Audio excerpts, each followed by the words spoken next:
Welcome to this explainer. Today, we're exploring the massive, invisible circulatory system of the global energy industry. I'm thrilled to guide you through the logistics and sustainability frameworks that quite literally keep our modern world moving. Let's jump right in. Before we get into the complex sustainability metrics, let's ask ourselves a surprisingly simple question about the fuel that powers our daily lives.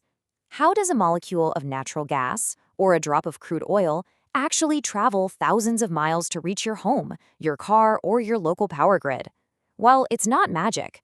It's a marvel of modern, heavy-duty logistics. Okay, let's break down exactly what we're talking about here. While the upstream sector is busy extracting resources from the ground, and downstream handles refining them into final products, midstream is purely the muscle.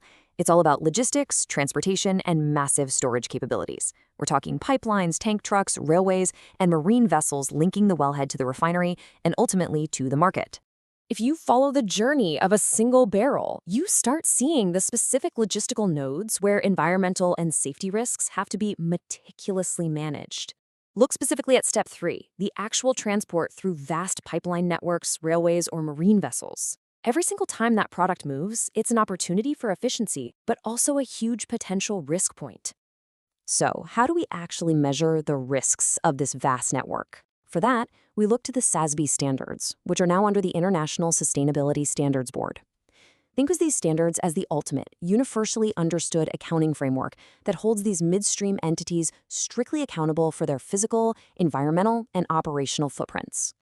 Here is our roadmap for today's explainer. We'll start by defining the midstream sector, then navigate transport and logistics, move on to managing greenhouse gas emissions, cover ecological impacts and spills, and wrap up with operational safety and preparedness. All right, kicking things off with Section 1, defining the midstream sector, the infrastructure blueprint. This sector isn't just about moving liquids around. The midstream ecosystem is a massive web that includes extensive pipeline networks, trucking routes, sprawling railways, and marine vessels like tankers and barges. But it also encompasses the physical storage and distribution terminals, and crucially, the entities that actually manufacture and install those massive storage tanks and pipes in the first place. It is a massive undertaking. Moving right along to Section 2, navigating transport and logistics, and how we actually measure the flow. Now, what's really fascinating here is how the industry standardizes all these wildly different transport modes into one incredibly clear measurement: metric ton kilometers.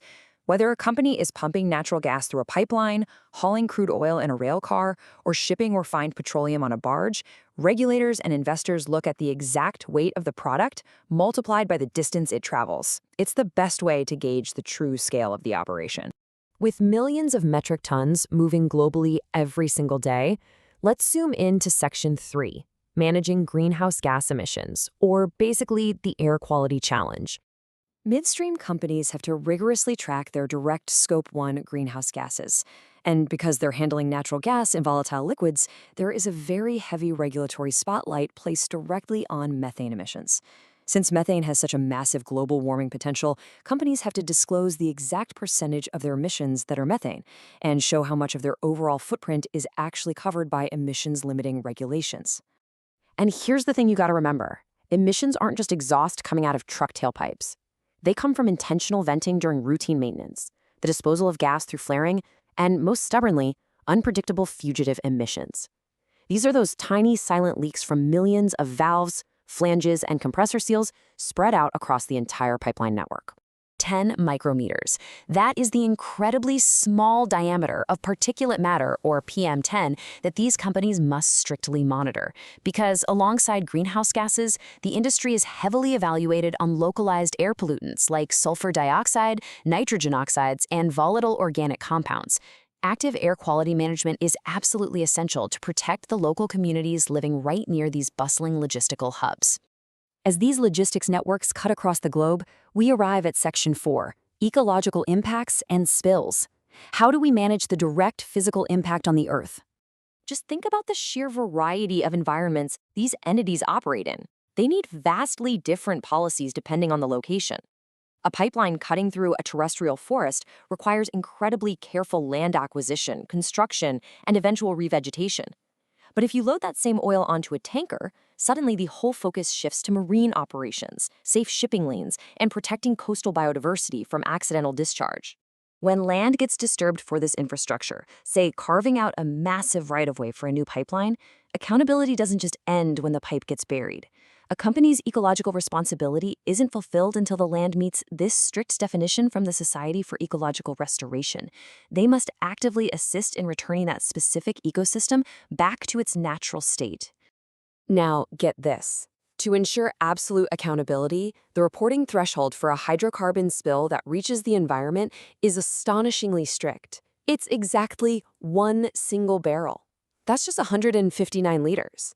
If even 1 barrel breaches containment and touches the soil or water, it must be officially reported. And that strict 1 barrel rule makes total sense when you look at where these midstream arteries actually run. We're not just talking about empty deserts. They often slice directly through some of the most fragile, protected ecosystems on the planet. Companies have to specifically disclose spill volumes that occur in highly sensitive areas like the Arctic Circle, UNESCO World Heritage Sites, or the habitats of critically endangered species. Finally, let's explore Section 5, Operational Safety and Preparedness. Let's look at the proactive systems required to prevent disaster. Safety really begins with relentless inspection of both natural gas and hazardous liquid pipelines. To catch internal corrosion and stress cracking before a catastrophic failure happens, companies use a mix of physical right-of-way patrolling, advanced leakage surveys, and high-tech inline integrity assessments. These are actually performed by robotic devices the industry fondly refers to as smart pigs that travel right inside millions of miles of pipe. When it comes to rail transport, risks are strictly differentiated. It's not just about tracking those dramatic headline-making events like train derailments or collisions, which are known as accident releases. Companies must also meticulously track non-accident releases, or NARs. These are the silent, unintentional leaks, maybe a drip from a defective valve or an improperly secured fitting, that happen while the railcar is simply rolling down the tracks. To manage all these crazy risks, from environmental spills to complex rate pricing legalities, a company has to prove they've embedded a true culture of safety and emergency preparedness. And crucially, this can't just be an internal memo. It has to extend across their entire value chain, strictly coordinating with external contractors, subcontractors, and business partners from the very first site survey all the way to project decommissioning. So, what happens to the world when the invisible systems that power our daily lives fail? And how do we ensure they never do? Consider the sheer scale of the midstream sector we've just uncovered. The pipelines beneath our feet, the tankers on the horizon, the rail cars rolling through the night. The next time you turn on your heat or fill up your car, ask yourself just how critical these logistical frameworks and sustainability standards are to keeping our world safely in motion. Thanks for joining me on this deep dive. Keep learning, and I'll catch you in the next explainer.